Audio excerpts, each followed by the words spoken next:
ఇలా చేస్తున్నారు అనడం కరెక్టా? రెడ్ బుక్ సంబంధించి ఇంకా ఓపెన్ చేయలేదు, చేస్తే అసలు చాలామంది ఉన్నారు అనేటువంటిది ఇంకో పక్క అధికార పార్టీ చెప్తోంది. హరి గారు, ఇప్పుడు ఈ ప్రస్తావన ఈ విషయాలు ఏదైతే ఉన్నాయో మొత్తం కూడా ఎలక్షన్ ఎన్నికలకు ముందు ప్రజలకు 1 by 1 చాలా క్లియర్ గా వివరించి చెప్పడం జరిగింది.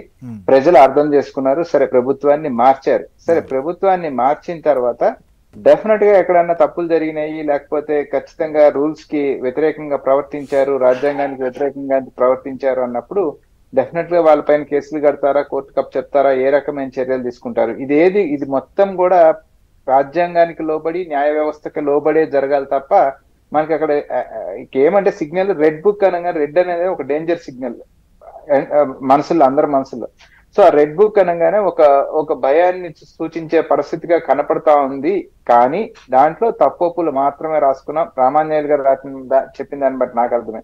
అవి ప్రభుత్వము న్యాయపరంగా చట్టపరంగా శిక్షిస్తాము అంటే డెఫినెట్ గా న్యాయపరంగా చట్టపరంగా వెళ్తే ఎవరికి అభ్యంతరం లేదు. కానీ దాన్ని ఇప్పుడు మన 5 ఏళ్ల పాటు పోలీస్ వ్యవస్థను ఎలా వాడారు, ఐఏఎస్ వ్యవస్థను ఎలా వాడారు అనేది ఇప్పుడు భానుప్రకాష్ గారు మనకు చెప్తా ఉన్నారు. సో ఆ రకంగా వాడి చట్ట వ్యతిరేకంగా మీరు కూడా దాన్ని వేరే రకంగా మీ స్వార్థ ప్రయోజనాలకు వాడి చేసే పరిస్థితి అయితే డెఫినెట్ గా కాంగ్రెస్ పార్టీ అది ఎవరైనా కూడా దాన్ని ఒప్పుకోదు. దాన్ని ఖచ్చితంగా మేము కూడా వ్యతిరేకిస్తాం. కానీ డెఫినెట్ గా చట్టానికి లోబడి తీసుకునే ఏ చర్యకైనా కూడా తప్పు చేస్తున్న వారిని ఖచ్చితంగా శిక్షించండి. దాని గురించి ఉపేక్షించాల్సిన అవసరమూ లేదు. సరే, ఏది ఏమైనప్పటికీ కూడా నాకైతే అనిపిస్తా ఉంది, ఇప్పుడున్న పరిస్థితుల్లో రాష్ట్ర గవర్నర్ ప్రసంగం విన్నా గానీ, వీరు రిలీజ్ చేస్తున్న వైట్ పేపర్స్ చూసినా గానీ రాష్ట్రం పరిస్థితి చాలా ఇబ్బందికరంగా, అయోమయంగా, చాలా అగమ్య గోచరంగా ఉంది అనేది చంద్రబాబు నాయుడు గారు చెప్పిన మాట, గవర్నర్ ప్రసంగంలో కూడా చెప్పించిన మాట అదే. సో అటువంటి తరుణంలో రాష్ట్రాన్ని గాడిలో పెట్టే పరిస్థితుల్లో ఇక ఈ రెడ్ బుక్స్ లేకపోతే మీ ప్రాంతీయ పార్టీల యొక్క మీ స్వంత విద్వేషాలు, స్వంత వైషమ్యాలను పక్కన పెట్టి రాష్ట్రాన్ని గాడిలో పెట్టే దిశగా ఏ రకంగా పనిచేయాలనేది ఆలోచించాల్సిన అంశం ఒకటి. 2, ఇవి మొత్తం ఈ రాజకీయం అంతా కూడా ఎందుకు జరుగుతా ఉందంటే, ఇక్కడ తెలుగుదేశం కావచ్చు, లేకపోతే జనసేన కావచ్చు, లేకపోతే వైసీపీ కావచ్చు, రాష్ట్ర ప్రయోజనాలు అన్నప్పుడు ఖచ్చితంగా ఇప్పుడు భారతీయ జనతా పార్టీ ఏం చెప్పింది, 15,000 కోట్ల రూపాయలు మేము అరేంజ్ చేస్తామని చెప్పింది. అది అప్పా గ్రాంటా లేకపోతే రాష్ట్ర పరిస్థితి ఏంటి అనేది ఎవరిని క్వశ్చన్ చేయాలంటే ప్రాంతీయ పార్టీలు 3 కూడా మళ్ళీ భారతీయ జనతా పార్టీని క్వశ్చన్ చేయాలి.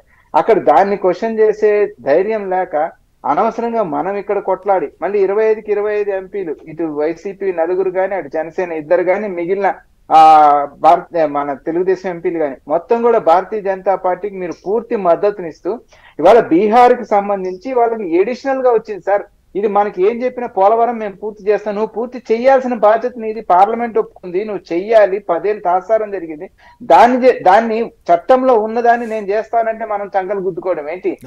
అమరావతికి క్యాపిటల్ కి డబ్బులు ఇవ్వాలి, అది గ్రాంటో అప్పో ఇంత మటుకు తెలియదు, దానికి డబ్బులు ఇస్తానంటే అది చంకలు గుద్దుకోవడం ఏంటి?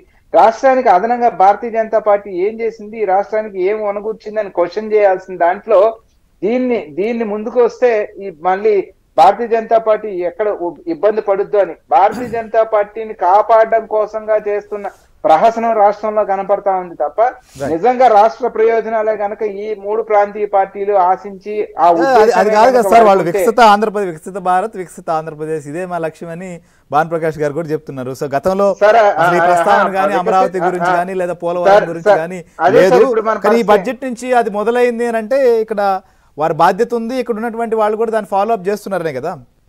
అదే సార్, ఆ 10 ఏళ్ళు ఉన్నది భారతీయ జనతా పార్టీని అనేది కూడా మనం మర్చిపోయేలాగా చేస్తున్నాయి ఈ 3 ప్రాంతీయ పార్టీలు.